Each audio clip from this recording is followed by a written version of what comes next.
Assalamualaikum warahmatullahi wabarakatuh.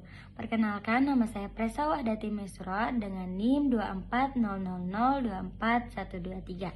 Yang terhormat Ibu Kurnia Dewi selaku dosen pengampu mata kuliah kriminologi. Pada kesempatan kali ini saya akan menjelaskan tentang 3 paradigma utama menurut Simenka dan Lee untuk memenuhi tugas kriminologi. 3 perspektif dan 3 paradigma studi kejahatan menurut Simenka dan Lee. Simenka dan Lee menjelaskan hubungan antara hukum dan organisasi masyarakat melalui 3 perspektif. Yang pertama, konsensus, yang kedua, pluralis, yang ketiga, konflik. Masing-masing perspektif berkaitan erat dengan 3 paradigma studi kejahatan. Yang pertama adalah paradigma positif atau perspektif konsensus adalah hukum dianggap sebagai cerminan kehendak masyarakat, bersifat netral dan melayani semua orang. Paradigma ini menekankan determinisme metode ilmiah dan pemisahan tegas antara ilmuwan dan objek penelitian. Contoh kasusnya adalah penyalahgunaan narkoba. Seseorang yang memakai narkoba dianggap melanggar norma sosial dan hukum yang telah disepakati bersama melalui pendekatan positif.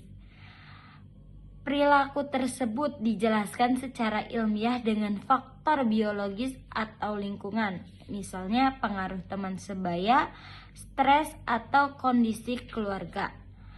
Solusinya berupa rehabilitasi dan pembinaan, bukan sekedar moral. Nah, agar teman-teman lebih memahami, saya akan memberikan satu contoh kasus lagi. Nah, contoh kasusnya adalah seorang remaja berinisial A, berusia 16 tahun, tertangkap mencuri handphone di sebuah pusat perbelanjaan.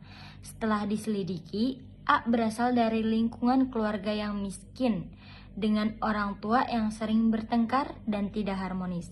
Ia sering berkumpul dengan teman-teman sebaya yang sudah lebih dahulu melakukan tindakan kriminal. A mengaku bahwa ia terpaksa mencuri karena ingin memiliki apa yang teman-temannya miliki, serta tekanan ekonomi keluarga. Jadi kesimpulannya adalah paradigma positif itu hukum itu seperti cerminan lingkungan. Jadi apapun yang kita lihat, apapun yang kita rasakan di suatu lingkungan itu, mungkin kita akan bisa terpengaruh dan mungkin sama halnya sifat kita pun akan buruk seperti lingkungan itu. Selanjutnya adalah paradigma interaksionis atau perspektif pluralis adalah masyarakat dianggap majemuk dan penuh perbedaan kepentingan. Hukum terbentuk dari interaksi sosial. Paradigma ini menekankan peran labeling atau pelabelan dan bahwa kejahatan bukan pada perbuatannya, tetapi pada reaksi masyarakat terhadapnya. Contoh kasusnya gini. Ada komunitas punk atau anak punk berpakaian seperti kriminal atau penjahat atau pembuat onar atau preman, biasa kita sebut gitu. Nah, hanya karena penampilan itu, jadi masyarakat tuh mengecap orang si pang ini nih, si anak pang ini jadi nakal atau bermasalah. Nah, cap atau labeling tersebut diberikan oleh masyarakat mayoritas yang memiliki nilai berbeda. Hal ini menunjukkan bahwa kejahatan bisa terbentuk dari reaksi sosial, bukan tindakan itu tersendiri. Nah, selanjutnya adalah paradigma sosial atau perspektif konflik. Adalah masyarakat dilihat sebagai arena konflik dan ketimpangan kekuasaan.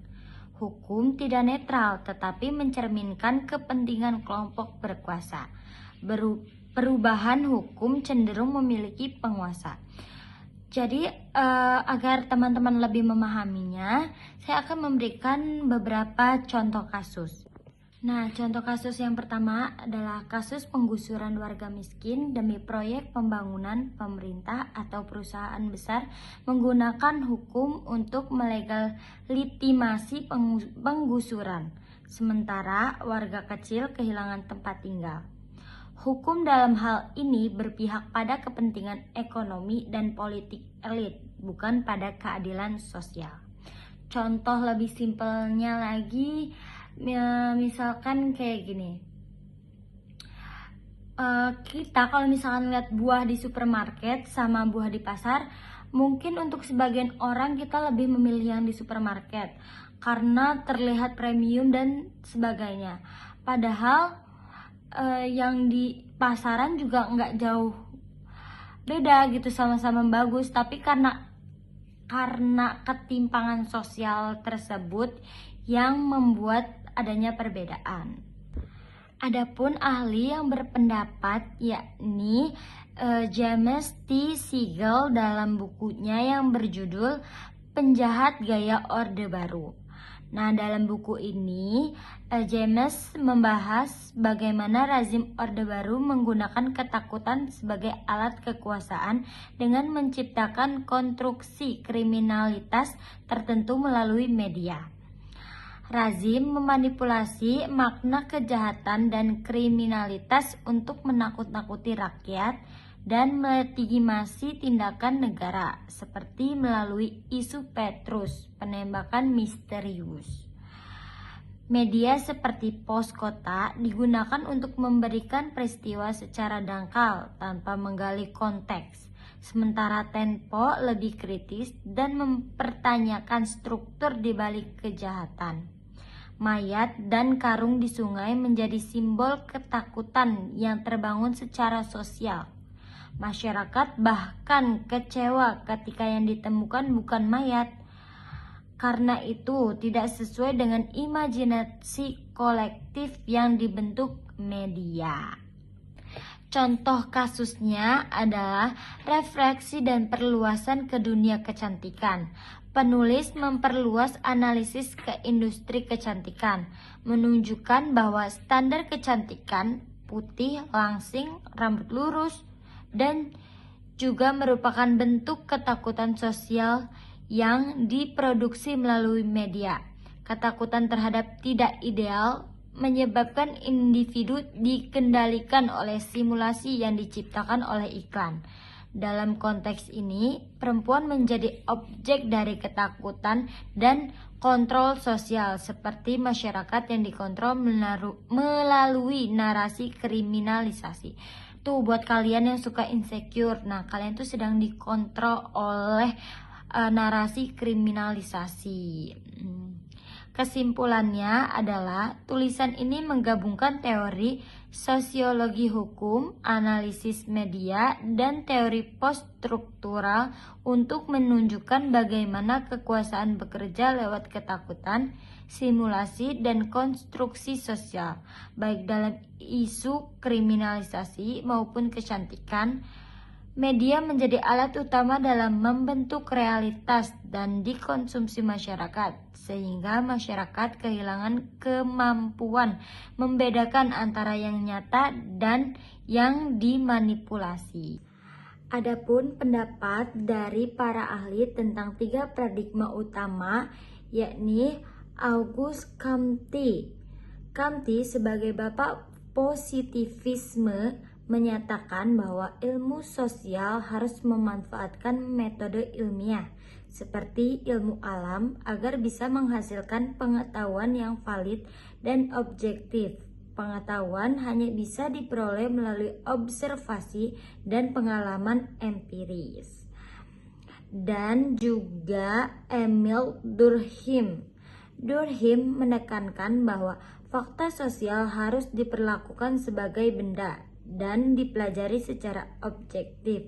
Fakta sosial harus dipelajari seperti objek-objek dalam ilmu. Pandangan para ahli tentang paradigma interaksionis adalah, menurut Max Weber, Weber memperkenalkan konsep first hand atau pemahaman, yakni memahami tindakan sosial dari sudut pandang pelaku.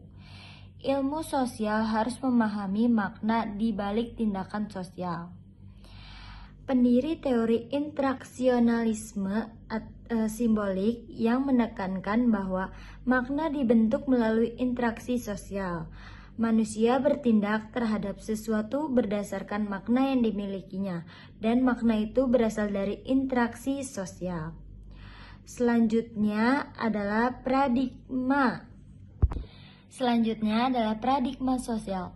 Karl Marx melihat sejarah sebagai perjuangan kelas antara pemilik modal dan pekerja. Perubahan sosial terjadi karena konflik antara kelas yang memiliki alat produksi dan mereka yang tidak. Gramsci mengembangkan konsep hegemoni, yaitu bagaimana kelas penguasa mempertahankan kekuasaan melalui dominasi ideologi. Cukup sekian penjelasan yang bisa saya sampaikan. Jika ada kurang-kurangnya mohon dimaafkan, dan untuk teman-teman, semoga teman-teman dapat memahami penjelasan singkat dari saya. Sekian, wassalamualaikum warahmatullahi wabarakatuh.